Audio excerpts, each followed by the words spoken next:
Barka da zuwa Hausa Magic TV.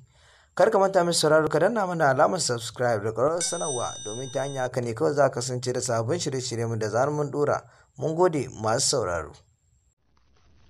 Sojojin Najeriya sun fatattaki 'yan bindiga a wani yankin jihar Niger sun hallaka da dama. An rawaito cewa akalla 'yan bindiga 15 ne suka mutu a yayin harin, sai dai soja ɗaya shi ma ya rasa rayuwarsa.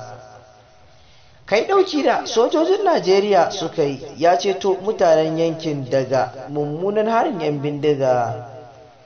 Aƙalla 'yan bindiga 15 ne aka hallaka a yayin wata musayar wuta da sojoji a ranar Asabar a unguwar Malam da ke Kwantagora na jihar Niger a Najeriya.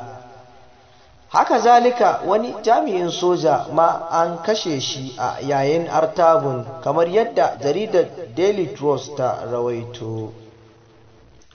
Majiyoyi daga yankin sun rawaito cewa lamarin ya faru ne a yammacin Asabar da misalin karfe 4 na yamma, lokacin da sojoji da ke sintiri a unguwar Malam suka ga 'yan ta'addan.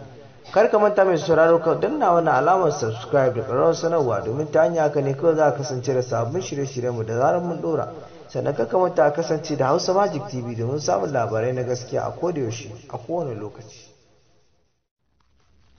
Sojojin Najeriya sun fatattaki 'yan bindiga a wani yankin jihar Niger sun